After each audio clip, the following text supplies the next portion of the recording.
We're now going to talk about functions, also known as methods. We've already encountered these in the form of the built-in methods such as print and type and input. And now we're going to go into some more detail on how you can both use other people's methods and also create your own.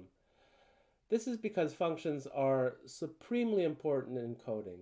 They allow you to take some code that you've written and sort of package it so that others can use it or you yourself can reuse it later. So knowing how to create functions is an essential part of writing code that is readable and clear and well organized. All right, well, you'll recall the tennis ball launcher problem where we were to compute the speed of a tennis ball such that it would bounce at a particular location. And we solved that problem with this code that we see here. Now let's say that we want to package this code such that we can give different distances, bouncing distances, and maybe even different angles of launch. And the program will return the speed of the ball. So what we want to do is create a function that takes as input the distance and the angle and returns the speed. Let's see how we can use Python syntax to create our own custom function that does this. Here's a simple syntax for defining a function in Python. It begins with the def keyword. That's what tells Python that what follows is going to be the definition of a custom function. Then comes the name of the function, which is what you will use to call or invoke the function later on. And that it can be anything that you want. It should probably be descriptive of what the function does. And it can also not contain any spaces. Then comes the list of arguments or inputs to the function. Those go within parentheses following the name. And a function can have any number of arguments that you wish. They should be separated by commas. And also, a function can have no arguments. In that case, you would just open close parentheses. And then after that comes the colon. And following that comes the body on a separate line and indented with respect to the def keyword. The body can have many lines of code, and those lines will probably be referring to the variable names given in the arguments list. And then finally, the function may return a value, although that is optional. If this function returns a value, then you include return, and then that's going to be followed by the value that's returned, the output of the function. When the interpreter encounters a return keyword, it immediately breaks out of the function and returns the output value. You can include returns not only at the end of the function, but elsewhere within the function. Say if you have a condition where you want to break out of the function early and return something, then you can do that within the body. You can also do it at the end, or you cannot do it at all. A function does not have to return a value. So let's now apply this simple syntax to the tennis ball launcher program. All right, so begin with the def keyword followed by the name of the function. And so let's call it find initial speed or find speed. And then comes the list of arguments or inputs. And as we said, the inputs are going to be the initial angle and the distance. Then colon, and then the body of the code. Let's leave that empty for now. And then at the end, we're going to return the output of this function is going to be the calculated speed. So we need to include in the body all of the computations that get us from the initial angle and distance to the initial speed. And that's essentially all of this code. So let's copy all of this code into the body. It must be all indented. Okay, and here it is not appropriate for us to redefine theta because theta naught is coming from the input. So we remove that line of code as well as the distance.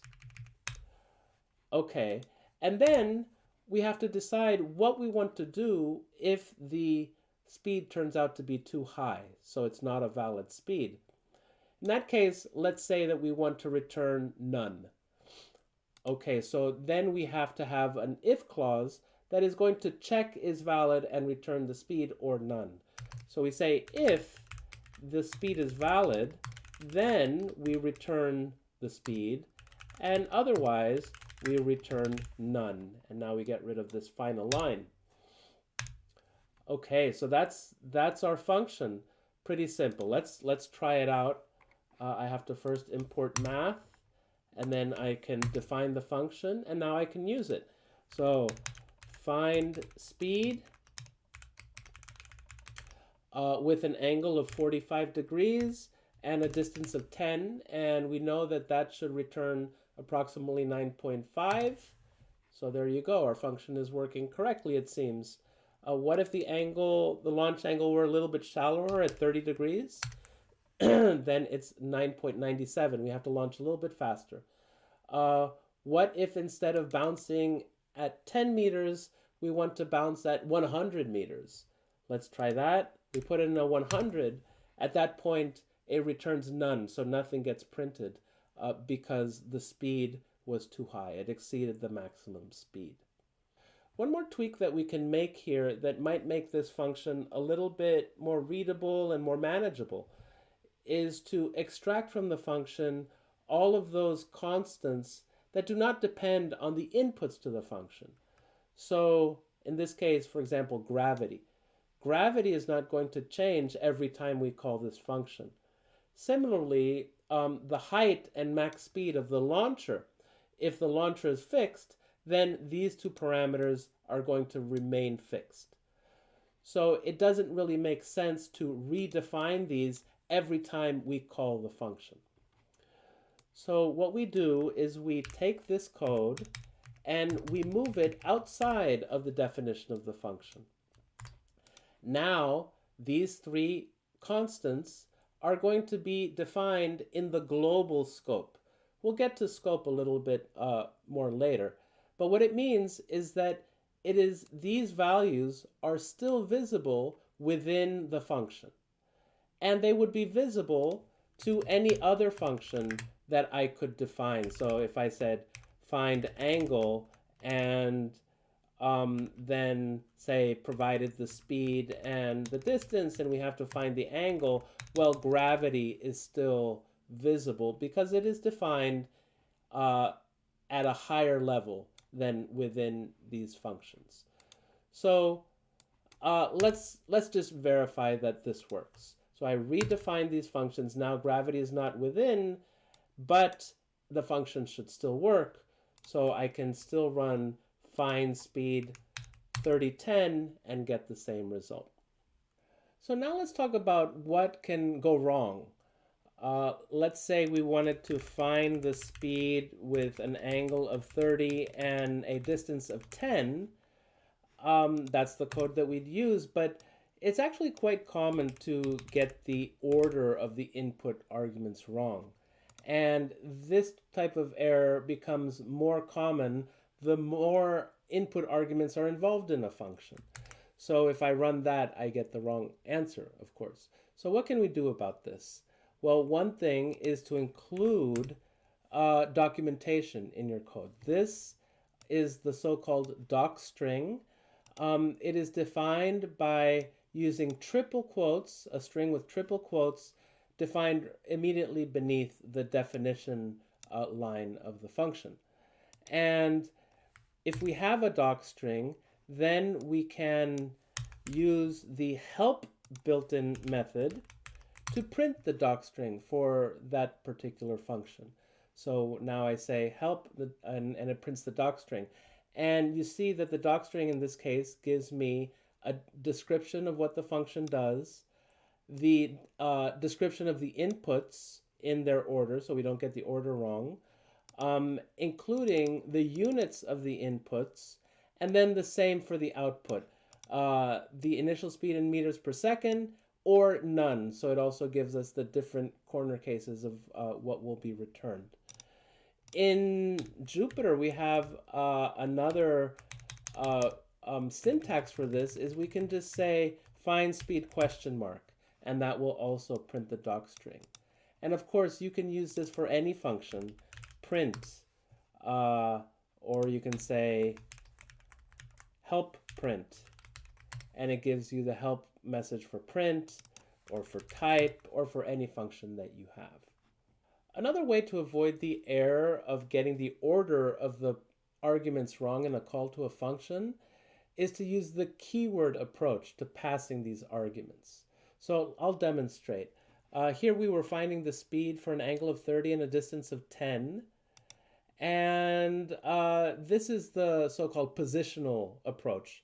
Positional because the first argument that we're passing as a 30 will be assigned to the first parameter in the parameter or argument list, which is theta naught, and the second to the second, third to third, etc. In the keyword approach, we explicitly put the name of the argument that we want this assigned to. So the 30 should be assigned to theta naught, and the 10 should be assigned to d. Now, this, first of all, it works. It still does the right thing. And secondly, it no longer matters what order we pass these things in because the linking has been explicitly defined. So we can do this, and even though they're on the wrong order, the 30 is going to be assigned to theta naught, and the 10 is going to be assigned to d. So that's great because it gives us a way of being very explicit and clear about what we're trying to do, and it also helps us to avoid this error of getting the order of the parameters wrong. Finally, about functions, I want to talk about default values. So let's assume that this cell of code was written by the manufacturer of the tennis ball launcher, and then I received that code as a consumer, and I have written some code myself, and it includes this call to the find speed function. Now let's say that the manufacturer has upgraded the launcher so that now the height is adjustable. And so they went ahead and they upgraded their code, and they added, as a parameter to find speed, they added the height setting that you have for your launcher. So now the height is an input. And so obviously it's not a constant anymore, and they've probably added a description here to the docstring. So they ship out this code, and you receive it, and now you run your own code and it breaks because when you're calling find speed, you're not providing that height. So Python has a mechanism for dealing with a situation like this called default values. And so what the manufacturer should have done is that they should have included the default value of 0.8 when they added that new parameter to the find speed function. That would, if they had shipped it that way, then it would not have broken my code, because when I failed to pass h as an input to the find speed, then the value of 0.8 will be assigned to it by default. I can assign default values to all of the parameters in my arguments list. Here I've assigned 30 degrees to theta naught and 10 meters to d. I can also assign to just some of the arguments. So theta naught does not have a default, but d does have a default, and that works fine. But there's something that I cannot do. That is, I cannot assign 30 to theta naught and not assign a default to d or h. That gives me an error. And that error says, non-default argument follows a default argument. That is, this non-default argument d is coming after a defaulted argument theta naught. And that's not allowed. We have to have all of our non-defaulted arguments come before all of our defaulted arguments. So the d has to, whatever is non-defaulted, that is, there's no equality sign here, has to be on the left, and everything with an equality sign has to be on the right of this list. There can be no sort of mixing there. Something similar applies to the calling by keyword. So I can call everything by keyword. I could also mix positional and keyword styles of calling. So I could have a pass in D as positional, and that's going to work because this D is first in the list, and D is also first in the list in the definition. So that's going to work. What I cannot do is pass in something by keyword and then follow that with positional. So this is not going to work. It says positional argument follows the keyword argument. Just as with default values, everything that does not have an equality sign must come first, and then everything with an equality sign must come later. In one case, when I'm calling, it applies to keyword versus positional, and in the definition of the function, it applies to defaulted versus non-defaulted parameters.